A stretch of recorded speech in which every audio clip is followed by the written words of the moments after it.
조연아, 네. 들었어 안 들었어? 들었죠. 조회수 확인한다. 저기 구글 아니 그 뭐야 유튜브 들어가서 조회수 확인해. 응? 몇 번 할 차례지? 2번 할 차례인가? 1번. 아 1번 할 차례야? 네.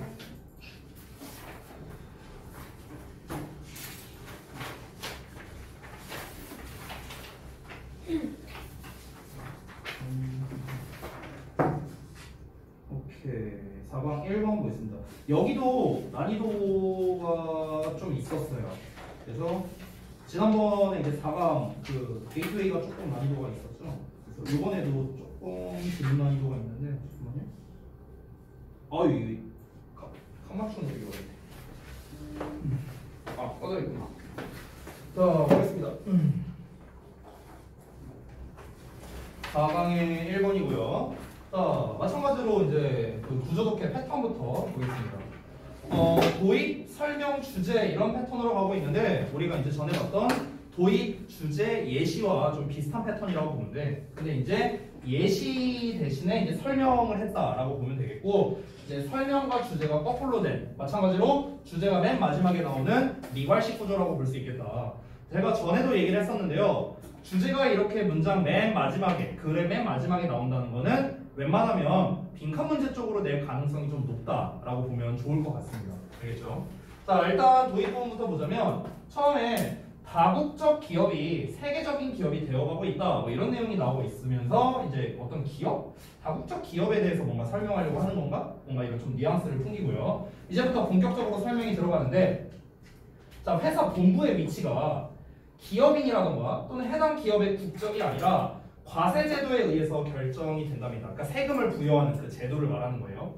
결국 이 글의 주제는 기업의 결정권에 있어서 국적이 큰 의미가 없다라는 게 이 글의 주제랍니다. 그러니까 결국에는 처음에 다국적 기업 얘기를 하면서 어떤 기업에 대한 뭔가를 얘기를 하려는구나라는 이제 이 뉘앙스를 좀 풍기면서 그러면서 이 위치, 이 회사 본부가 어느 곳에 위치해 있는가와 그 다음에 이거의 어떤 결정권적인 거 이거에 대해서 이제 얘기를 하고 있고 최종적으로 기업의 결정권에 있어서 국적은 큰 의미가 없다라고 이렇게 끝내고 있는 글이라고 볼 수 있겠습니다. 자 그러면 어떤 내용인지 한번 같이 살펴보시죠. 첫 문장. What we use call 우리가 부르곤 했던 것이랍니다. multinational firms니까 다국적 기업이 되겠죠. 그러니까 우리가 다국적 기업이라고 얘가 목적격 보어야 what이 목적어 역할하고 있고 우리가 다국적 기업이라고 부르곤 했던 것은 자 여기 잘 보세요. R라고 나왔습니다. R. 우리가 보통 what절이 주어로 나오면 단수 취급한다라는 경우가 많은데도 불구하고 복수 취급으로 나와 있다는 점. 여기 이제 좀 특이한 거죠. 왜 그러냐면 우리가 여기에서 이제 단서가 되는 게 얘가 왜 복수형으로 나오냐면 단서가 되는 게 크게 두 가지인데 첫 번째는 다국적 기업들이라는 firms로 나왔다는 점. 이게 첫 번째고요.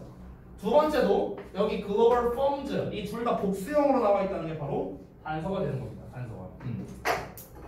그러니까 우리가 다국적 기업들이라고 불렀던 그런 기업들 이렇게 될 거 아니에요. 그렇잖아. 그러니까 왓절 자체가 다국적 기업이라 부른 것들 이렇게 되는 거예요. 됐어요? 그래서 굳이 나누면 the things that이 되는 거야. the things that. 됐죠? 이런 것들이 점차 세계적인 기업이 되어가고 있답니다. 별거 없고요. 이어서 보자면 among firms 기업들 사이에서 what passes for national identification 여기서의 what절은 그냥 단수형으로 쓰인 겁니다. 그래서 what 뒤에 단수에 맞는 동사 s 붙어 있고요. 역시나 what절에 동사에도 s가 붙어 있는 걸 확인할 수 있겠죠? 3인칭 단수로 쓰인 거야. pass for 하면 뭐뭐로 통하다라는 건데 국적 확인으로 통하는 것은 뭐에 달려 있냐면 역사와 그리고 네모가로에 달려 있답니다. 네모가로가 뭐냐? where their corporate 하고 나와 있는데 보시면 upon이라는 전치사가 나와 있어. 그래서 전치사에 대한 목적으로 history 말한 거고 전치사에 대한 목적으로 간접 의문문 나온 거야. 의문사의 주어 동사. 그래서 어디에 그들의 회사의 headquarters 본부가 happen to be located. happen to 동사원형은 우연히 뭐뭐하다 이런 뜻이거든. 그래서 우연히 위치되어 있는지에 달려 있대요. 여기부터가 이제 핵심적인 소재를 제시하는 부분이라 할 수 있겠습니다. 자, 다시 한번 볼게요. 그러니까 회사들이 점점 다국적 기업이 되어가고 있대. 다국적 기업이 되어간다는 거는 이제 뭐 예를 들어서 이런 거지. 만약에 삼성 하면 한국 기업 그냥 이렇게 말을 할 수 있는데 예를 들어 어떤 기업이라고 할게. 예를 들어 이 본문 이 마지막에 예문에도 나오는데 노키아라는 회사가 있어요. 노키아. 그 핸드폰 만드는 회사라고 보면 돼요. 근데 이 노키아가 어느 나라 거냐 했을 때 이게 조금 애매하다는 거지. 이게. 그러니까 우리나라 이 삼성 같은 기업은요 확실해요. 일단 기업인 만든 사람이 우리나라 사람이잖아. 그렇지? 그리고 회사 본부도 우리나라에 있고요. 그렇죠? 그리고 물론 이제 각 지역마다 이제 삼성 뭐 지사는 있겠죠. 해외 지사 이런 건 있겠지만 어쨌든 최본사는 우리나라에 있잖아. 그렇지? 그러니까 여러 가지 측면을 따졌을 때 삼성은 한국 기업 그냥 이렇게 말할 수 있다는 거야. 근데 노키아라는 회사는 되게 애매하다는 거야. 그러니까 노키아 회사 같은 경우는 예를 들면 이런 거야.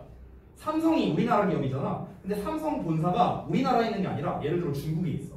막 이런 상황인 거야. 그러니까 그럼 이거를 한국 기업이라고 해야 돼? 중국 기업이라고 해야 돼? 막 약간 이런 애매함이 이제 좀 발생할 수 있다는 거죠. 이해돼요? 그러니까 그 국적의 확인으로 이 기업들 간의 국적 확인으로 통하는 거는 뭐에 달려 있냐면 역사. 그러니까 여기서의 역사라는 거는 그 기업의 역사를 말하는 거야. 기업이 어떻게 만들어졌고 어떻게 돼서 뭐 회장이 어떻게 바뀌었고 막 이런 거 있잖아. 이런 기업의 역사와 그리고 그들의 본사들이 우연히 어디에 위치해 있는가 이거에 달려 있답니다. 국적 확인으로 통하는 게. 자, 그런데 다음 내용 보자면 the letter라는 것은 후자를 말합니다. 후자. 우리가 참고로 전자는 the former라고 합니다. the former. 이게 전자예요. 그럼 여기서 말하는 후자라는 건 뭐냐? 그 앞에서 말한 회사 본부의 위치로 국적을 확인하는 것. 이걸 말하는 거예요. 여기. 요거 where 하고 나와 있는 부분 있죠. 요걸 말하는 겁니다. 즉 회사 본부의 위치로 국적을 확인하는 게 점차적으로 a matter, 문제가 돼가고 있답니다. 어떤 문제냐? determined more, 그러니까 더 많이 결정되는 문제라는데요. 뭐에 의해서냐? by local taxation. 자, 여기서 taxation이라는 거는 이제 과세를 말하는 거거든요. 과세, 세금 부여하는 거. 그러니까 그 현지의 과세 제도에 의해 더 많이 결정되는 문제랍니다. 뭐에 의해서보다? 경제적인 기능성보다는요. 이해돼요? 뭔 말인지? 잘 이해가 안 된다는 표정들인데, 그러니까 우리가 이제 그 회사 본부의 위치가 우연히 어디에 있느냐에 따라서 이제 국적을 이제 확인한다 뭐 이런 내용이 나왔잖아요. 그렇잖아. 아까 말했다시피 삼성이 중국에 있으면은 삼성은 중국 기업이다. 뭐 이런 식으로. 근데 이게 이제 어떤 문제가 되고 있냐면은 그 이제 여기에서 그 옮긴 이유가 이제 본사를 이제 한국이 아니라 예를 들어 중국으로 옮긴 이유가 뭐냐면은 어떤 거기에다가 본사를 뒀을 때 더 뭔가 이제 뭐 마케팅이라든지 아니면 사람들의 인력이라든지 뭐 임금이라든지 뭐 여러 가지 측면에 있어서 기능적으로 좋기 때문이다. 이게 아니라 세금 내야 되는 게 어떤 이득이 있으니까 그쪽으로 옮긴다는 거야. 사람들이. 삼성 본사는 우리나라에 있어야 되는데 삼성이 본사를 만약에 중국으로 옮겼어. 그래서 얘네들은 사실상 중국 기업 이렇게 돼버렸어. 예를 들어서 우리나라 기업이 아니게 됐어. 근데 그 옮긴 이유 자체가 뭐다? 기능성 때문이 아니라 뭐 때문이다? 과세제도 때문에 그런 거라고. 과세제도. 예를 들어 중국이 뭐 그 법인세라든가 뭐 이런 거가 좀 낮고 뭐 예를 들어 기업에서 부담해야 되는 세금이 낮고 뭐 이런 식으로 하면은 뭐 그렇게 옮길 수도 있겠죠. 됐어요? 자, 일단 이어서 볼게요. 다 읽고 난 다음에 한 번 더 설명해 줄 테니까 잘 들어보고. 자, 최근에 한 소동이 있었는데 뭐에 대한 거냐면은 미국의 기업들이, 여기가 의미상 주어예요. about이 전치사지? 전치사에 대한 명사, 목적어가 moving으로 나온 거야. moving. 동명사 목적어가 나온 거고 이 동명사의 의미상 주어로 여기 앞에 이제 목적격을 쓴 겁니다. 미국의 기업들이 옮긴 것에 대한 소동 이렇게 되는 거야. 자, 뭘 옮겼냐면 그들의 법적인 본사들을 버뮤다로 이동시킨 거에 대한 최근의 소동이 근데 뭐 하기 위해서? 더 낮은 세금을 얻기 위해서. 그러니까 과세제도에서 이익을 보기 위해. 됐죠? 그러기 위해서 본사를 버뮤다로 옮겼대요. 이런 게 is but one example. 여기서 but은 just나 only의 뜻이라고 나와 있죠? 그저 하나의 예시일 뿐이다. 뭐 이 정도로 해석하면 되겠습니다. 그러니까 아까 위에서 말했던 거에 대한 예시인데요. 얘네가 그 미국의 한 회사니까 미국에 있어야 될 거 아니야? 근데 이거를 버뮤다라는 지역으로 옮겼대요. 근데 그 버뮤다 지역으로 옮긴 이유가 무엇이다? 바로 과세제도 때문에 그런 거다. 이게 이제 한 논란이 됐었다. 소동이 있었다. 뭐 이렇게 얘기한 거고요. 자, 이어서 보자면 그래서 national identification 국적 확인은요 means little. 자, little에 어가 안 붙었으니까 거의 없는 이렇게 해석이 됩니다. 거의 없는 것 이런 뜻이야. 거의 없는 것 직역하면. 그래서 직역하면 국적의 확인은 거의 없는 것을 의미한다 이렇게 되지. 직역하면. 그래서 좀 부드럽게 해석하면 국적 확인은 거의 의미가 없다 이렇게 해석이 되는 거야. 자, when it comes to 뭐에 관해서라면 predicting a firm's behavior. 그러니까 기업의 행동을 예측하는 거에 관해서라면 그 국적의 확인이 별 의미가 없다라는 거죠. 얘네가 무슨 나라 기업이냐, 뭐 우리나라 기업이냐, 중국 기업이냐 이게 별 의미가 없다는 거야. 왜냐면 우리가 삼성이 중국으로 예를 들어 옮겼다, 본사를 옮겼다. 그럼 아까 말했잖아. 어떤 그 중국에서 본사를 옮긴 거에 어떤 이점, 어떤 기능성적인 측면에서 이점이 있느냐. 그게 아니라고 했잖아. 뭐 어떤 사람들을 고용하고 뭔가를 생산해내고 어떤 기능적인 측면에서 이점이 있기 때문에 옮긴 게 아니라 단순히 그냥 과세제도에서 이점이 있으니까 옮겼다. 이거라고 했잖아. 아까 위에서. 그러니까 야 여기 뭐 무슨 나라 기업이야? 여기 무슨 나라 기업이야? 얘네 예를 들어서 한국 기업이네? 뭐 그럼 얘네 한국 기업이니까 얘네는 이런 성향이겠네? 중국 기업이니까 이런 식으로 일을 하겠네? 이게 의미가 없다는 거야. 의미가 없다고. 자, 그리고 여기서 when it comes to라는 표현 자체가 내가 어법 주의하라고 써놨죠? 여기서 to가 얘들아 전치사야. 전치사.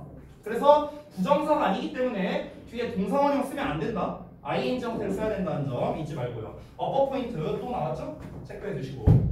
자, 주제가 약간 요 부분이 이제 주제가 되는 건데 주제가 약간 추상적으로 나왔어요. 국적 확인이 기업의 행동을 예측하는 거에 대해서라면 별 의미가 없다.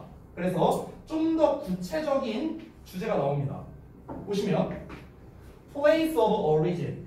그러니까 그 출신 지역을 말하는 거예요. 그 기업의 출신 지역이나 아니면 nationality of the passport. 그러니까 그 여권들의 국적이 되겠네요. 어떤 여권이냐면 held by the top manager. 그러니까 탑 매니저니까 최고 경영자들 뭐 이렇게 보면 되겠지. 그러니까 최고 경영자들에 의해 보유된 그 패스포트 여권의 국적이 makes less and less difference. 자, make difference 하면 얘들아 이게 중요하다는 뜻이야. 중요하다. 차이를 만들다. 이런 뜻도 있긴 한데 중요하다는 뜻이 있어요. make difference가. 그러면 less and less가 중간에 껴있으니까 점점 덜 이렇게 해석하면 되겠죠. 점점 덜 중요해지고 있다는 겁니다. when it comes to 또 나왔어. ing랑 또 나왔지? 그래서 뭐에 관해서라면 진정한 결정을 내리는 거에 관해서라면. 되니? 다시 한번 말하지만 그 기업이 어느 나라 출신이냐 라던가 그 CEO들이 어느 나라 사람이냐 여기서 무슨 뭐 여권의 국적이라고 했으니까 얘 출신이 어디냐 얘가 어느 나라 사람이냐 이거 말하는 거야. 이런 것들이 별 의미가 없어지고 있다고 이거에 대해서 한 번 더 얘기한 거예요. 뭐에 대해서 어떤 결정을 내리는 데 있어서 우리는 한국 사람이니까 이렇게 하자 이런 게 의미가 없다고요. 기업을 운영하는 데 있어서 자, 그래서 주제를 이제 비유적으로 표현한 건데 ownership은요, 이 소유권이라는 거는 되게 뭐가 아니랍니까? What it seems to be. 그러니까 보여지는 게 아니랍니다. 그러니까 여기서 이게 뭔 말하는 거냐면 여기서 말하는 소유권이라는 거는 여태까지 말했던 결정권이라고 보면 될 것 같아요. 기업의 결정권. 이 부분은요. 어떤 결정을 내리는 걸 말하는 거고요. 이게 보여지는 것. 보여지는 거라는 게 이게 뭘 말하는 걸까? 이게 바로 어떤 국적 확인 뭐 이런 거겠지. 뭐. 국적 같은 거. 네. 그러니까 기업의 결정권은 곧 국적이 아니다. 이 말이야. 똑같은 말이야. 똑같은 말. 됐어? 결정권이라는 거는 사실 어찌 보면 눈에 보이는 건 아니잖아. 추상적인 개념인데 국적이라는 건 눈에 보일 수 있잖아요. 뭐 신분증을 보든 여권을 보든 뭐 눈에 보여지는 거잖아. 그치? 근데 어떤 의사결정을 내리는 데 있어서 국적이 중요한 게 보통은 아니다. 이렇게 얘기를 하는 거죠. 자, 마지막 문장 보자면 아까 쌤이 말했던 그 노키아 얘기가 나왔는데 자, 노키아는 is seen, 뭐뭐로 여겨진다 as a Finnish company, 그러니까 핀란드의 회사로 여겨진대요. 그런데 노키아의 share가 여기서 주식이라는 뜻이야, 주식. 이 노키아의 주식의 거의 더 많은 부분은요 are owned, 소유되어 있대요. 누구에 의해서? 아메리카 사람들에 있어서, 미국 사람들에 의해서, 그 핀란드인들에 의해서가 아니라. 그러면 얘는 무슨 나라 기업이라고 해야 되냐라는 거야. 애매하잖아, 그렇지? 그러니까 핀란드 기업인데, 그러니까 국적은 핀란드인데, 근데 주식은 미국 사람들이 더 많다는 거지. 그렇잖아. 그러면은 이 사람들이 이 노키아의 이제 그 최고 경영자들도 뭐 여기 나와 있진 않지만 뭐 핀란드인일 가능성이 높겠죠? 그렇죠? 물론 아닐 수도 있어. 뭐 미국인이 CEO일 수도 있겠지. 근데 그딴 거는 뭐야? 상관없다는 거야. 이 노키아의 역사가 무슨 뭐 원래 얘가 뭐 어느 나라에서 만들어졌든 뭐 CEO가 국적이 어디든 그게 중요한 게 아니라 결국에 궁극적으로는 이 어떤 의사결정, 이 기업에서 어떤 의사결정을 내리는 데 있어서 국적은 1도 상관이 없다. 결국 하고 싶은 말은 그거라고요. 그래서 이 글에서 하고 싶은 말은 무슨 뭐 이제 요약은 이제 니네 책에 써 있는 거 그대로 갖고 온 건데 국제적인 기업의 본부 위치는 본부가 위치하게 될 현지의 과세 제도에 의해 결정된다. 오케이? 그러니까 본사의 위치는 기능성이 아닌 과세 제도에 의해 결정된다. 이 말이고요. 그 CEO의 국적이라던가 기업의 출신지가 어떤 기업이 앞으로 뭘 할 건지에 대한 결정을 내리는 데는 별 의미가 없어지고 있다. 이렇게 되는 거죠. 이게 바로 이 글의 주된 포인트다라고 할 수 있겠습니다. 그래서 소재는 국적이 기업 행위에 미치는 영향이라고 나왔는데 영향력이 점점 줄어들고 있다. 이렇게 보면 되겠죠. 됐어요? 이해돼요? 뭔 말인지 돼요? 최종적으로? 글 전체로 봤을 때는 이겁니다. 글 전체로 봤을 때는 소재와 내용 요약만 봐도 알 수 있는 거예요. 여러분이 기억해야 될 거는 글 전체에서 국적과, 그러니까 여기서 말하는 국적은 CEO의 국적, 이 회사의 국적, 그러니까 회사의 출신, 역사 이런 국적과 이 기업이 앞으로 나아갈 방향성은 거의 상관이 없다. 거의 의미가 없다. 이걸 기억하는 게 중요하겠습니다. 이 글은 아까도 말했다시피 어법적 포인트로 짚을 만한 것들이 꽤 많이 나와 있거든요. 아까 말했던 뭐 이런 것도 이제 좀 직역으로 하기 좀 어려워요. 그것이 뭐뭐처럼 보여질 수도 있는 것이 아니다 이렇게 되는 거니까 이게 이제 좀 직역으로 좀 어렵고, 그 다음에 뭐 이런 것들 making이라던가, 그 다음에 이런 거 makes라던가. 왜냐면 A or B 형태로 나왔는데 여기 써놨다시피 A or B일 때는 B에다 수일치하는 거거든. 근데 B가 이제 nationality랑 단수니까 단수에 맞는 동사 쓴 거고. 그러니까 이런 식으로 지금 요 본문은 어법적 포인트가 꽤 여러 번 나와 있기 때문에 어법 문제로 내기에도 저는 좀 괜찮을 것 같다라는 생각이 들고요.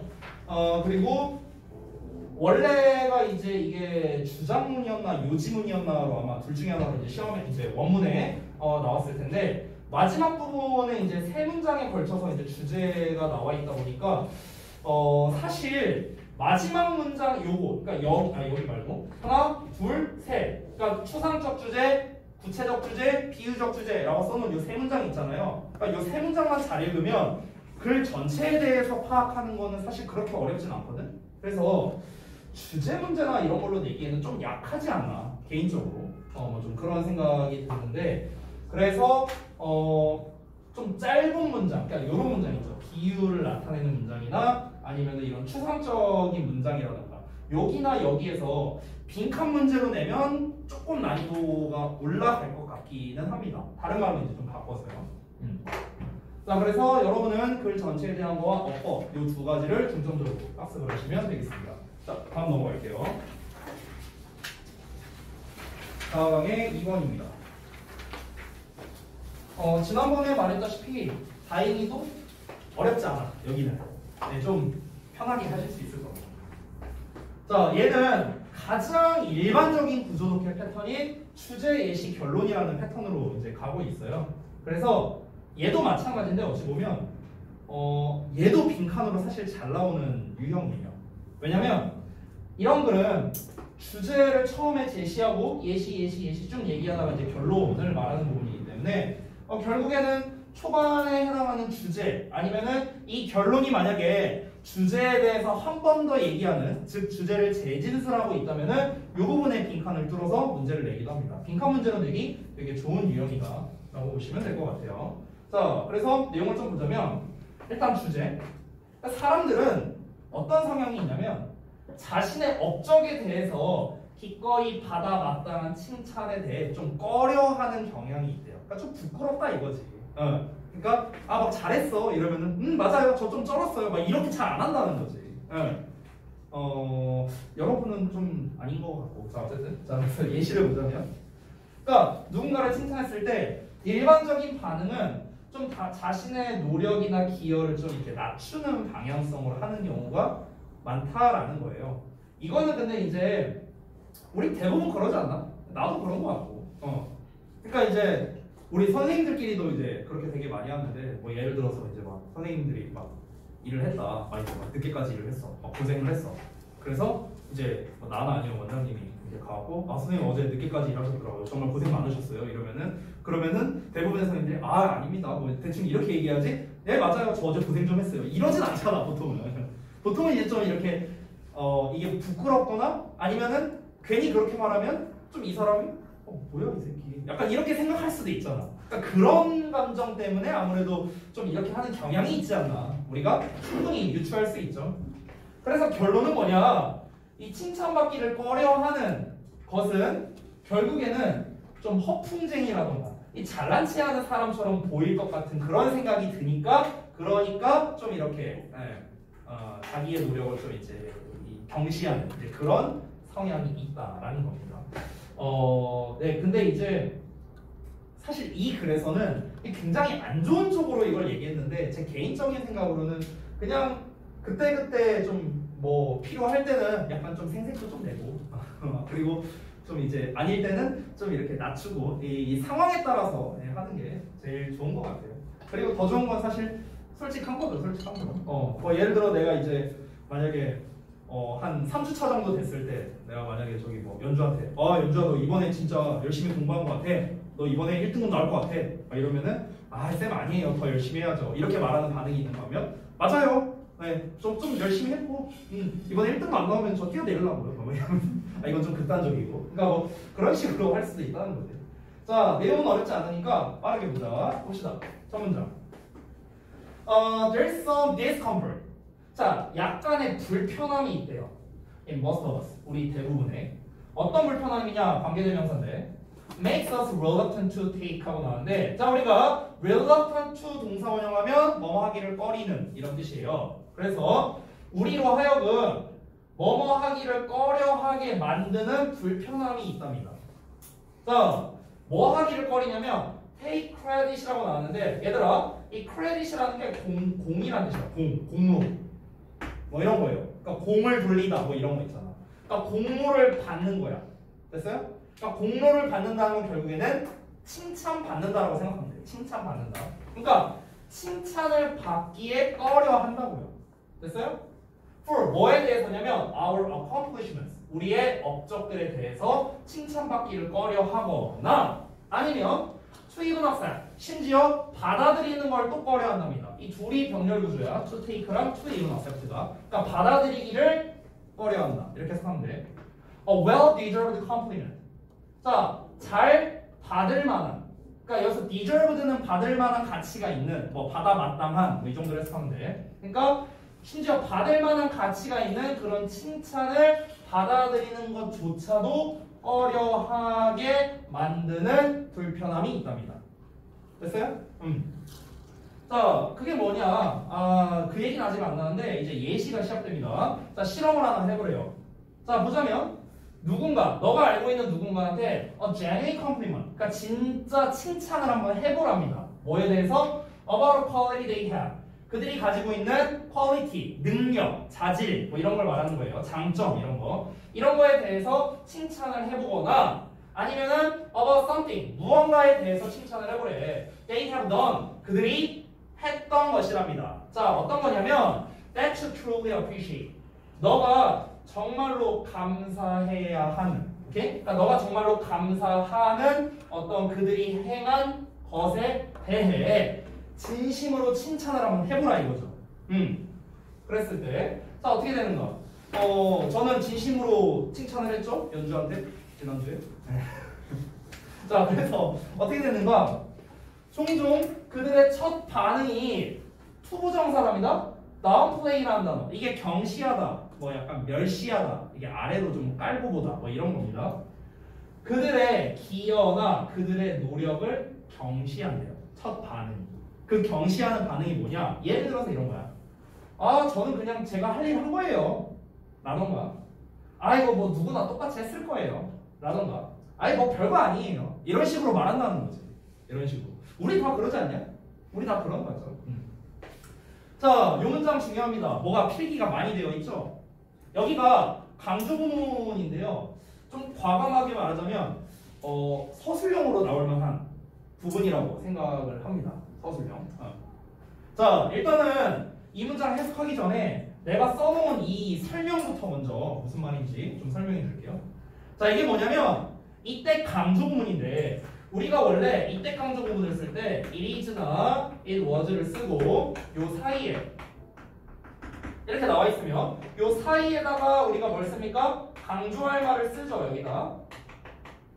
그리고 강조하고 남은 나머지 말을 여기 땡땡땡 자리에다가 쓰죠. 자, 요 상태에서 이 강조할 말 자리에 쓸 수 있는 건 명사나 대명사나 부사입니다. 명사, 대명사, 부사. 그래서 우리가 해석을 어떻게 하냐? 대절이야가 바로 뭐뭐이다. 대절이야가 바로 뭐뭐였다. 뭐 이렇게 해석하잖아.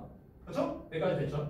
자, 그런데 이게 어떻게 된 거냐면은 여기에서 강조하고자 하는 게 what이라는 단어였어. what이라는 한 단어. what은 얘들아 대명사야. 대명사. 대명사이기 때문에 당연히 강조할 수 있겠죠. 됐어? 그러니까 여기다가 what을 집어넣은 거야. 그 what을 집어넣었더니 it is what that 이런 형태가 되잖아. 그치? 근데 여러분 아시겠지만 이런 what이라는 단어는요 항상 문장 맨 앞에 써줘야 돼. 원래 이 접속사나 의문사나 관계사나 이런 단어들은 항상 대빵 역할을 해야 됩니다. 항상 문장 앞에 빼줘야 돼요. 그래서 what이라는 녀석이 이렇게 앞으로 빠져줘야 돼. What, it is that 이런 식으로 써줘야 돼. 근데 여기에서 it is가 또 자리가 바뀌어 있어. is, is로 나와 있죠. 왜? 의문문이니까. 그래서 의문문이니까 주어 동사 자리 바꿔야 될 거 아니야. 그래서 what is it that makes 이런 식으로 나온 거야.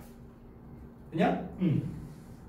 그러면 우리가 정말 이제 대절이야가 바로 뭐뭐다, 정말 뭐뭐다, 과연 뭐뭐다 뭐 이런 식으로 해석을 할 거 아니야. 그러면 이렇게 해석하면 돼. 니네는 대절이야가 과연 무엇인가 이렇게 해석하면 되는 거야. 됐어? 이렇게 하면 강조가 된 거야. 어렵지 않죠? 자, 한번 볼게요. 그러면 그러니까 해석은 어렵지 않은데 이거를 니네가 과연 생각해서 쓸 수 있느냐가 중요한 거야. 요 문장 자체를요. 그래서 저는 서술형으로 나올 만하다라고 생각이 드는 겁니다. 요 어순이라던가 이런 게 헷갈릴 수 있으니까 요 문장 서술형 대비로 여러분이 반드시 영작을 연습해야 되는 문장입니다. 반드시 영작 연습을 하셔야 돼요. 중요합니다. 자, 다시 돌아가서 볼게요. 자, 그러면은 우리를 불편하게 만드는 건 과연 무엇인가? 이렇게 해석하면 돼요. 그래서 우리를 불편하게 만드는 건 과연 무엇인가? 뭐에 대해서? accepting credit. 그러니까 칭찬을 받아들이는 거에 대해서. 어떤 칭찬이냐? For something wonderful. 그러니까 뭔가 놀라운 어떤 것. 우리가 했던. 이거는 내가 조금 잘못 표시했는데 정확히 표시하면 이렇게 됩니다. wonderfully 이렇게 꾸며주고 we have done 또 이렇게 꾸며주는 거예요. 이렇게 형용사예요. 이렇게 됩니다. 정확하게는. 그래서 우리가 했던 훌륭한 어떤 것에 대한 칭찬을 받아들이는 거에 대해 우리를 불편하게 만드는 건 과연 무엇인가? 그래서 내가 칭찬받아 마땅할 일을 했어. 근데 칭찬받으면 뭔가 좀 어색하고 불편해. 과연 그 불편하게 만드는 요소가 뭐냐고 이렇게 물어보는 거야. 자, 그랬더니 다음 내용 가봅시다. We feel proud. 자, 우리는 자랑스럽게 느낍니다. 자부심 있게 느껴요. 뭐를? Of our accomplishments and our skills. 우리의 업적과 우리의 기술에 대해 자부심이 있게 느껴. 아, 나 좀 잘한 것 같아. 잘했어. 라고 생각은 하는데, 근데 but we don't know. 그러나 우리는 알지 못한대요. 뭐를? 네모 가로를요. How to take credit. 자, 칭찬을 받는 방법을요. For them. 그것들에 대해서 gracefully. 우아하게. 네. 우아하게는 뭐지? 우아하게 그것들에 대해 이렇게 칭찬을 받는 방법을 모른답니다. Without. 뭐 없이 seeming like a burger or a know-it-all. 이렇게 나와있죠. 자, 여기에서 seem like는 뭐처럼 보이는 거고요. 요 녀석이 이제 좀 약간 허풍쟁이, 아까 나왔던. 그 다음에 know-it-all은 전부 다 알고 있는 거니까 아는 척하는. 이렇게 보면 돼요. 그래서 허풍쟁이나 전부 다 이제 뭔가 알고 있는 척, 그러니까 아는 척하는 사람처럼 보이는 것 없이, 이런 것 없이 우아하게 칭찬을 받아들이는 방법을 모른다는 거야. 자부심은 있는데. 근데 글 보면서 좀 느끼는 건데, 쌤이 이제 그 사회생활 할 때도 그랬고, 대학교 때도 그랬고, 고등학교 때도 그런 것 같은데, 이거를 잘하는 사람들이 대체적으로 인싸가 많았어요. 제 기억으로. 이걸 잘하는 사람들. 그러니까 그 뭔가 딱 보면은 이 사람의 어떤 행동이나 뭔가 말투나 이런 것들을 통해서 저 사람은 뭔가 막 그런 애들이 있잖아. 이게 믿지 않은 캐릭터라 해야 되나?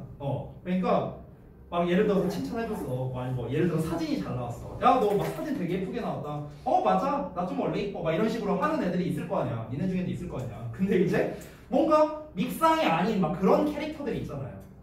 좀 그런 느낌에 가까운 것 같아요. 좀 이렇게 좀 이렇게 잘 받아들이는 칭찬에 대해서 좀 그런 것 같아요. 되게 중요한 것 같습니다. 자, 그래서 일단 전체 내용을 보자면 아까 이제 말했다시피 이 부분부터가 이제 결론이 시작되는 부분이라고 볼 수 있어요. 여기. 그래서 마지막 부분은 주제 재진술이라고 하기에는 조금 애매한 것 같아요. 마지막은요. 그러니까 사람들이 그냥 잘 모른다? 좀 애매하네.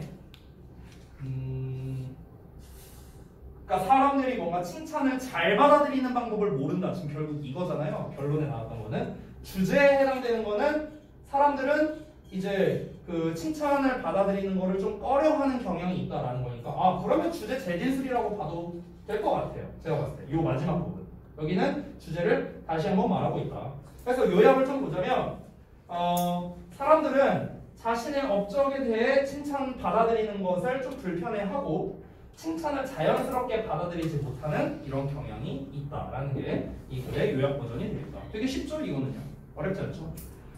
제가 봤을 때 얘도 어휘 쪽 문제로 내기에 괜찮은 것 같아요. 그러니까 흐름 추론 같은 거. 그러니까 흐름상 어색류 문제로 내기에 괜찮고요. 이 글의 흐름상 어색한 부분이 어디냐 이런 문제. 그 다음에 역시나 빈칸류 문제로 내기에도 좋은 것 같습니다. 자, 그 다음에 이어서 한번 볼게요. 3번. 잠깐만. 이게 3번이었나? 2번이었나? 2번이었지? 3번 볼게요. 3번.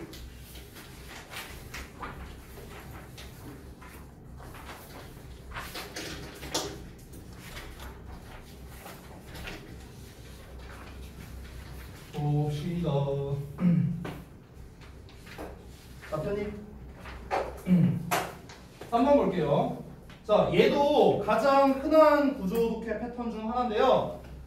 도입 주제 예시 결론이랑 비슷한 패턴이야. 비슷한데 예시 대신에 이제 근거와 주장을 내는 이제 이런 패턴으로 약간 변환이 된 거다라고 보면 돼. 그래서 처음에 도입부에 소재가 제시되면서 신중하게 말하는 패턴에 대해서 뭔가 얘기를 하고자 하는데, 그래서 결국 이 글의 주제가 뭐냐면 말할 때 속도를 늦출 필요가 있다라는 게 이 필자가 하고 싶은 말이야.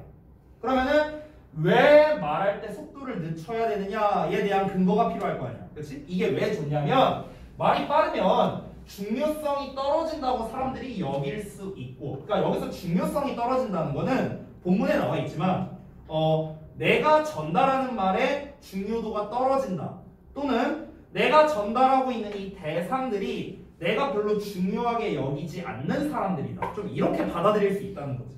그러니까 말을 천천히 하래요. 근데 죄송해요. 전 빨라요 원래. 난 그런 거 상관없어. 나는 장모님이랑 말할 때도 빠릅니다. 자, 아무튼요. 그래서 필자의 주장은 뭐냐? 천천히 말하라고. 천천히 말하라고. 아 그리고 참고로 말하는데 저희 장모님도 말 겁나 빨리 하세요. 저기 뭐야 어제 저기를 잠깐 갔다 왔거든. 그 동네에 조그마한 캠핑장 같은 데가 있어요. 우리 동네에서 한 15분 정도 거리에 있어. 그래서 이제 그 아들내미가 하도 캠핑 노래를 불러갖고 그 조카들이랑 이제 아들이랑 이제 장모님 모시고 이제 갔다 왔어. 어제 갔는데 밖에서 이제 그 막 고기 구워 먹고 하는데 이제 장모님이 거기서 누구랑 놀겠어. 그래서 뭐 조카들 보고 어린애들이랑 얘기하고 놀 거야. 이제 뭐 나 아니면 와이프랑 얘기해야 되는데 와이프는 또 막 뭐 준비하고 뭐 하느라 바쁘니까 그냥 나랑만 얘기를 하시는 거야. 장모님이랑 되게 친하거든 내가. 그럼 이제 장모님이 이제 한번 말씀하시면은 막 내가 빠른 건 빠른 게 아니야. 그러니까 마침표가 없으셔. 계속 콤마야. 계속 콤마. 뭐 예를 들면 막 이렇게 말씀하셔. 아니 뭐 지난번에 너 그 저기에서 뭐 어디 뭐 네가 학원에서 어떻게 했다고 하는데 거기에서 네가 이제 거기서 뭐 어떻게 해갖고 이렇게 해서 했는데 내가 이제 여기 시골 갔다가 여기 와갖고 여기서 이제 거기 그 작은 할머니 있잖아. 그래서 그 작은 할머니가 와갖고 여기서 이제 했단 말이야. 그런데 거기 뭐 이런 식으로 말씀을 하셔. 그래갖고 들으면서 아 그러셨어요. 예 리액션 잘해줘야 되고. 예 그러셨어요. 뭔 소리인지 하나도 모르겠는데. 아무튼 좀 그런 게 있어요. 집이 말이 나 빠르다. 어쨌든 천천히 말하래요. 천천히 말해볼게요. 아 그리고 내가 그 우리 온라인 강의 했었잖아 전에 2월달에. 근데 이제 지금은 내가 이제 시간이 없어서 안 보는데 처음에 그 온라인 강의를 했을 때 내가 내 영상을 한번 봐봤어. 나는 본 적이 없으니까. 그래서 궁금해서 봤는데 나 맨 처음에 내가 1.5배속으로 했나? 내가 설정을 뭐 잘못했나? 하고 봤는데 그게 아니었어. 그냥 이게 내 말 속도였던 거야. 아 진짜 빠르구나. 내가 들어도 빠르더라. 그래서 좀 미안해지더라고. 아 이 속도로 애들이 수업을 들었구나. 좀 미안하다 이런 생각이 들었는데 고1의 한 친구가 되게 고맙게도 뭐라고 말해줬냐면 그 친구는 이제 지금 저한테 한 2년 정도 이제 배웠거든요. 근데 이제 그 친구가 나한테 말하는 게 그동안 그러면은 항상 쌤이 이 속도로 했는데 그럼 너는 항상 이 속도로 수업을 들었던 거야? 네. 아 그래?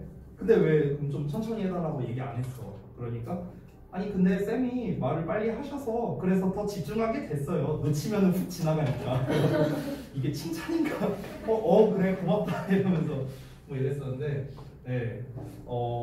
사실 제가 지난달까지는 그걸 좀 의식하고 속도를 조절하면서 했었는데 결국에는 다시 돌아오게 되더라고요. 그래서 니네가 맞추세요 그냥.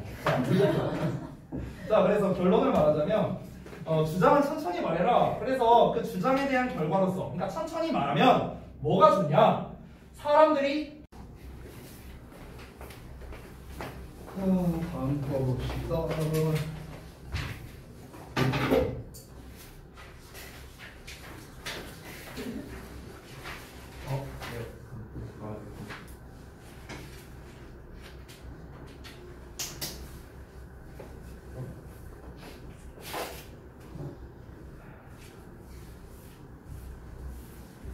오늘 결혼기념일인데 뭐 해야 되냐?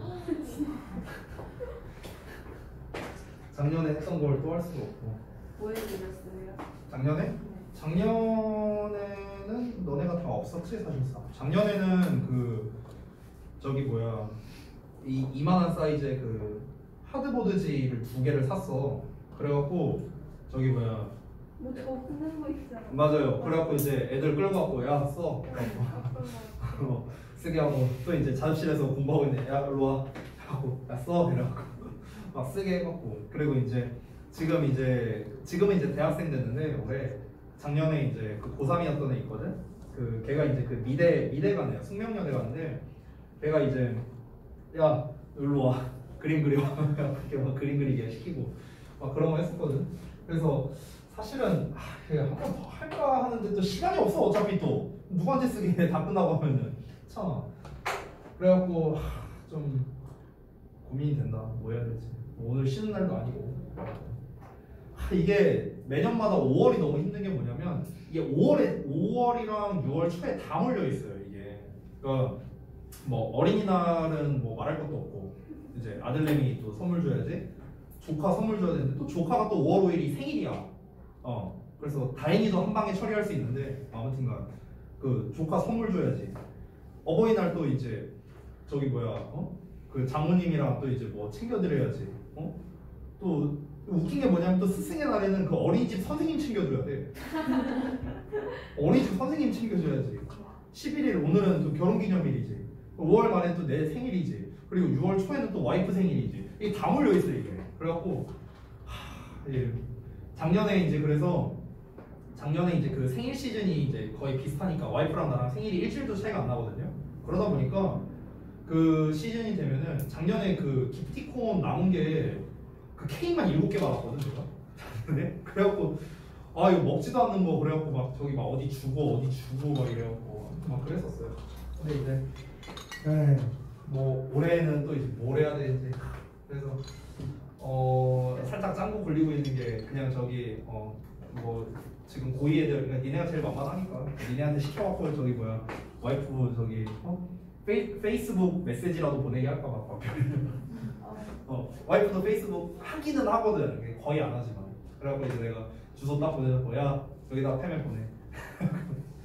몰라. 아무튼 이따가 저기 잠자지 말고 대기하고 있어. 이따 볼게요. 자 4번 보겠습니다. 4강에 구조독해 패턴은 통념, 주제, 부연, 설명, 결론이라고 나와 있죠. 패턴으로만 본다면은 어떻게 보면 가장 쉬운 패턴이라고 할 수도 있어 이게. 그러니까 통념이라는 거는 일반적인 생각을 말하는 거잖아. 그러니까 일반적인 생각을 먼저 제시하고 그에 대한 반대가 바로 이제 주제가 되는 거죠. 그래서 그 주제에 대한 부연 설명이 나오고 그다음에 결론은 보통 이제 안 나오는 경우가 많은데 보통 결론이 나온다면 역시나 이 주제에 대한 재진술을 한다라고 보는 게 일반적이다. 보통 우리가 모의고사 같은 글을 기준으로 했을 때 주제를 재진술하는 경우가 그렇게 많이 나오진 않아요. 생각보다. 보통은 그냥 부연 설명이나 예시로 끝나 문장이. 그런데도 불구하고 이렇게 꿋꿋하게 결론을 이렇게 말해주는 이런 류의 글이 계속해서 나오고 있잖아요. 그러면은 내가 계속해서 말하고 있는 빈칸류 문제로 내기가 역시나 좋다라는 겁니다.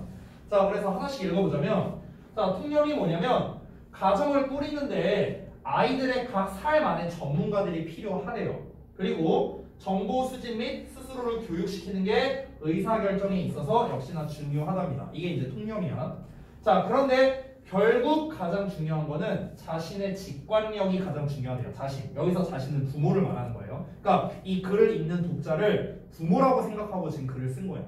이 필자는요. 그래서 부연 설명으로서 전문가들끼리 또는 전문가와 자신의 목표, 가치 이런 거를 얘기할 때 뭔가 이제 상충된다, 갈등이 일어난다는 거야. 그래서 결국에는 자신의 비판적 사고나 문제 해결 기술, 즉 직관력이 갖춰져 있어야 된다라는 부연 설명이 나오고 결론적으로는 의사 결정자는 자신, 즉 부모가 되어야 한다. 이러고 이제 끝나고 있습니다. 자, 그래서 좀 더 구체적인 내용 한번 살펴보도록 할게요. 자, 보시면 우리 아이들의 삶의 안에 있는 전문가들, 즉 그들의 의사나 교사나 코치, not to mention은 뭐뭐는 말할 필요도 없고 뭐 이런 거예요. 그러니까 너무나 당연하게도 이 정도로 해서 하면 되겠습니다. 자, 뭐는 말할 것도 없고 또 wisdom, 지혜는 두말할 것도 없고. 누구의 지혜냐면 가족 구성원들, 친구들, 목사. 근데 어떤 가족, 친구, 목사냐면은 who have been there, 거기에 있는, 그러니까 거기에 있어온. 여기서 그곳에 있어 왔다는 거는 우리 아이들 곁에라고 생각하면 되겠죠. 그러니까 우리 아이들 곁에 항상 있어온 가족 구성원들이나 친구나 목사의 지혜는 두말할 것도 없고 의사나 선생님이나 코치 이런 우리 아이들 삶 안에 있는 전문가들, 각 분야의 전문가들이 필수적인 자원이랍니다. 핵심적인 자원이래요. 우리에게 있어서. as 뭐 할 때? We raise our families. 우리가 가정을 꾸릴 때요.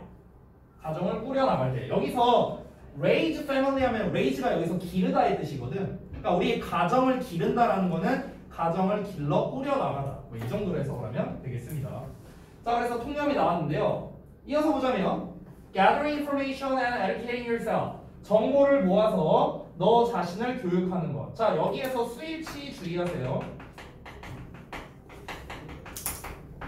자, 보시면 A and B라는 구조로 나왔지만 이거 하는 것 따로 이거 하는 것 따로 이게 아니라 이걸 해서 이걸 하는 거예요. 됐어요? 정보를 모아서 나 자신을 가르치는 거야. 됐어? 그렇기 때문에 이 덩어리를 하나로 취급해서 단수로 지금 보고 있는 겁니다. 그래서 스위치 주의하시고요. 이번 그 스툭라이트 우리가 지금까지 본 지문 전체적으로 이 스위치에 대한 포인트가 좀 많은 것 같으니까 여러분은 잘 보시면 좋을 것 같습니다. 어쨌든간 그런 게 중요하답니다. 좋은 의사결정에 있어서 정보를 모아서 너 자신을 교육시키는 게 좋은 의사결정에 있어서 중요한데, 그런데 자 여기서부터 진짜 하고 싶은 말, 이 필자가 진짜 하고 싶은 말은 뭐냐면, 하지만 어떠한 전문적인 학위 또는 수년간의 개인적 경험도 궁극적으로 더 중요하지는 않다라고 해석해야 돼요. 노가 붙었으니까. 뭐보다? Your own intuition. 너 자신의 직관보다는. 자, 여기에서 노의 비교급의 than이 나와 있죠. 그렇죠? 이게 뭐냐면 원급이나 비교급을 이용한 최상급 표현이 됩니다. 이게 너네 이제 PPT 자료의 첫 페이지에 있었거든. 그래서 이거를 바꿔 쓴 버전을 아예 내가 써놨어요. 여기다가. 이 바꿔 쓴 버전은 없더라고. 니네 학교 그 저기 수업 자료에 보니까. 그래서 이걸 어떻게 바꿀 수 있냐면 여기에 있는 more important than 있잖아. 얘를 지금처럼 as 원급 as로 쓸 수도 있어. as important as. 또 안 써도 돼. 아래 써놨으니까. 이렇게 써도 되고, 그 다음에 여기에 나와 있는 your own intuition을 문장 앞으로 빼서 이렇게 빼서 이런 식으로 비교급 than any other 단수명사 이렇게 쓰거나, 아니면 비교급 than or the other 복수명사 이렇게 쓰거나, 이런 식으로도 우리가 쓸 수 있다. 전부 다 같은 뜻이고 결국에는 최상급의 의미를 뜻하는 거야. 최상급의 의미. 그러니까 한마디로 말하면 너의 직관이 제일 중요하다고. 이런 거 다 나가리고 필요 없고 너의 직관력이 제일 중요하다고. 뭐가 어떤 이제 여기 위에서 실컷 말했잖아. 너 이제 우리 아이들, 그러니까 우리 가정을 꾸리는 데 있어서 우리 아이들 주변에 있는 그런 전문가나 이런 게 중요하다라는 거지. 그러니까 예를 들면 이런 거야. 예를 들어서 그러니까 내가 이제 우리 아들이 있는데 우리 아들내미가 뭐 어떤 병원에서 뭐 이렇게 뭐 얘기를 들어. 의사한테. 아니면은 뭐 우리 뭐 어린이집 선생님한테 뭔가 얘기를 들어. 아니면은 뭐 동네 아줌마한테, 아니면 친구한테 뭔가 막 얘기를 들어. 이런 게 다 중요해. 맞아. 이 친구가 어떤 의사결정을 내려. 내 아들이 뭔가 의사결정을 내려야 되는데 주변에 조언을 구하는 거 다 좋아. 그런 정보들을 모아갖고 이제 내가 나 자신을 교육시키는 거야. 이런 상황에서 이렇게 하는 게 좋지 않을까? 이런 식으로 내가 나 자신을 이제 교육을 시키는 거지. 근데 그 상황에서 다 좋은데, 그런 거 다 좋은데 결국 제일 좋은 건 뭐냐면은 부모의 직관성이라는 거야. 부모. 내가 뭔가 의사결정을 하는 데 있어서 좀 도와주는 거. 이게 가장 좋다는 거죠. 그럼 이거에 대해서 우리가 이제 알아봐야 될 게 두 가지인데, 첫 번째, 왜 이 부모의 직관성이 가장 좋은가에 대한 근거가 나올 테고요. 두 번째, 구체적으로 그럼 여기에서 직관이란 게 뭘 말하는 걸까? 이걸 우리가 생각하면서 글을 읽어야겠죠. 다음 내용 봐봐. 자, 보면은 as you navigate. navigate는 우리 navigation이라는 단어 알잖아요. 항해하다, 나아가다 이 정도 보면 됩니다. 자, 너가 항해할 때 뭘 통해서? The sea of opinions and ideas. 이건 이제 동격인데요. 비유한 거야. 비유. 그러니까 의견과 아이디어라는 이런 바다를 통해 항해할 때 너는 또한 알아챌 거랍니다. 대절 이하를요. 그 전문가들이 때때로 서로 상충된다고. 그러니까 이게 뭐냐면은 일단 여기까지 나도 설명하고 해석하고, 때때로 그리고 with your goals and values. 너의 목표와 가치들과 상충된다는 걸 알아챌 거랍니다. 그러니까 이게 무슨 말이냐면은 아까 전문가 중에 뭐 의사 나왔고 뭐 선생님 나오고 막 이랬어요.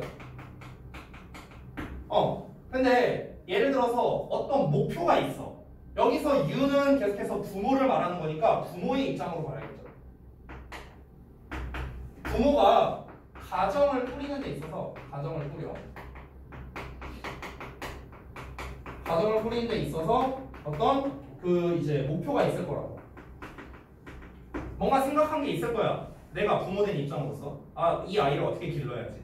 이런 게 있을 거 아니야. 그렇지? 근데 그거에 대해서 좀 내가 정보라던가 조언을 구하고자 이 아이 주변에 있는 그런 전문가들에게 이제 좀 조언을 구한 거지. 뭐 소아과 의사라든가 어린이집 선생님이라든가 뭐 이런 식으로. 근데 일단 첫 번째 문제점이 뭐냐면 나의 직관성이 제일 중요하다 했는데 나의 직관성이 왜 중요하냐? 첫 번째는 의사 선생님은 이러라고 했는데 어린이집 선생님은 이러래. 이 두 내용이 달라. 의사 선생님은 A 하라고 하는데 선생님은 B 하래. 얘기가 다른 거야. 그러니까 이게 상충되잖아. 이 두 가지 의견이. 됐어? 그러니까 이게 일단 첫 번째 문제야. 두 번째 문제는 뭐냐면 나는 이런 방향성으로 이런 목표로 아이를 좀 이렇게 양육하고자 하는데 나는 C라는 목표로 양육을 하고 있는데 이 사람들이 하는 말과 내가 하는 말이 또 상충된다는 거죠. 됐어? 그러니까 별로 도움이 안 된다 이거야. 이 필자가 하고 싶은 말은. 그러니까 그냥 네가 생각하는 대로 밀고 붙이라고 이 얘기하는 거야. 자, 그래서 이어서 보자면 So, 그러니까 you will need to use. 너는 사용할 필요가 있을 거래요. 너의 비판적인 사고 능력과 문제 해결 능력. 이게 바로 직관력 말하는 거야. 위에서 말했다. 이게 여기 써놨죠? 직관의 예시라고 써놨죠. 오케이? 너의 직관력이 가장 중요하다라고 했잖아. 위에서. 결국 그 직관력이 뭐다? 비판적인 사고와 그런 문제 해결 기술. 이런 게 사용할 때가 올 거라고요. 뭐 하기 위해? To analyze. 분석하기 위해. 조언과 정보를요. 너가 수집해봤다. 됐어? 너가 의사 선생님이나 어린이집 선생님한테 뭔가 여러 가지 조언을 들었어. 그러면은 그냥 그걸 듣고 고지고대로 하는 게 아니라 이거는 이런 측면에서 저거는 저런 측면에서 이제 분석하고 이렇게 수집해갖고 그래서 이제 그걸 가지고 내가 비판적인 사고 그리고 문제 해결 기술 이런 거를 이제 활용을 하는 거죠. 이런 경우가 상당히 많았던 것 같아요. 제가 지금 이제 뭐 애를 엄청 오래 기른 건 아니지만 이제 뭐 한 7년 됐으니까 6년? 햇수론 6년이니까 6년 됐으니까 햇수론 7년이구나 소리. 어쨌든간 근데 이런 경우가 이제 상당히 많았던 게 뭐였냐면 예를 들어서 뭐 그런 게 있었어. 그러니까 여기서 뭐 알만한 친구들 알겠지만 우리 아들내미가 발달이 되게 느리거든. 그러니까 7살인데 아직도 소통이 잘 안 돼요. 그러니까 말을 잘 못해 아직도. 이제 그러다 보니까 막 이런 사람이 있어. 그러니까 주변에 이제 뭐 예를 들어 애 키운 이제 내 또래, 내 뭐 대학교 동창 뭐 이런 친구들은 이제 웬만큼 이제 애들이 뭐 초등학생은 됐으니까 이제 하는 말이 야 뭐 우리 애도 그랬는데 나중에 괜찮아져. 그냥 두고 봐. 뭐 이런 사람도 있었고. 그 다음에 또 이제 막 그런 그 센터 같은 게 있거든요. 지금 우리 애가 다니고 있는데 그런 이제 센터 같은 데가 있어요. 무슨 뭐 이 언어 치료, 뭐 놀이 치료 이런 센터가 있어. 그래서 그 센터에서 예전에 다니던 센터에서는 뭐 거의 뭐 얘가 뭐 장애인이다 뭐 이런 식으로 말한 적도 있었고요. 되게 많아 막 그런 게. 그리고 무슨 뭐였지 뭐 옛날에 막 그런 소리도 들었어. 제일 충격이었던 건데 그 애가 완전 어렸을 때인데 무슨 호르몬에 뭔가 좀 문제가 있다고 호르몬 검사를 받으래. 그래서 호르몬 검사를 받았거든. 근데 이 남성 호르몬, 여성 호르몬 뭐 이게 수치가 있을 거 아니야. 근데 우리 아들이잖아 아들. 근데 뭔가 이 호르몬 수치가 안 맞아서 얘는 남자가 아닐 수도 있다. 막 이런 식으로 얘기를 하는 거야. 근데 되게 아니 내가 내가 봤잖아.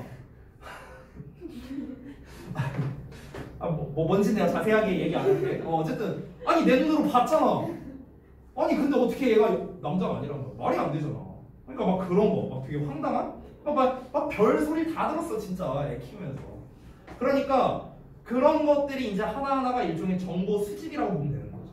그럼 정보를 수집을 해서 이 사람들이 말하는 거는 거의 다 일반적인 사례를 가지고 얘기를 하는 걸 거 아니야. 일반적인 아이들. 그렇잖아.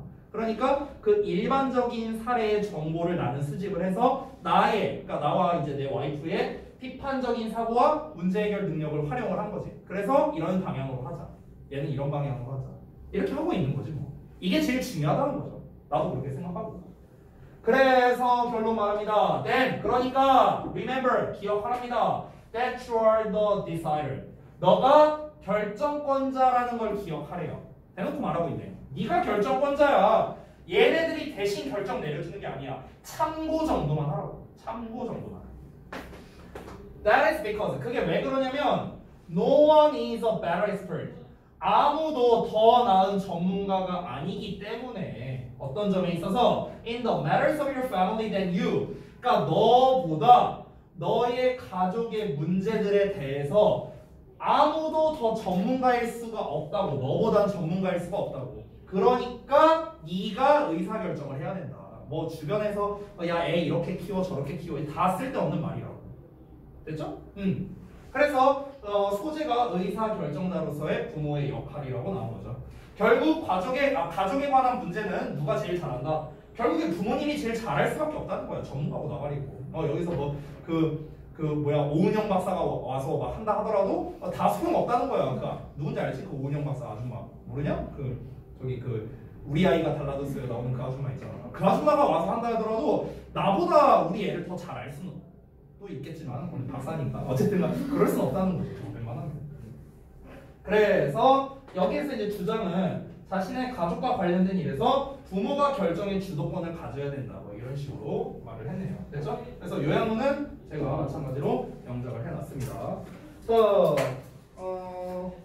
4분 남았는데 수업 끝내죠. 여기까지 하고 다음 시간 숙제는 뭐 이따가 끝나고 또 보내드리도록 하겠습니다. 다음 시간에 제가 저거 나눠드릴게요. 그 교과서 자료 있잖아요. 3과.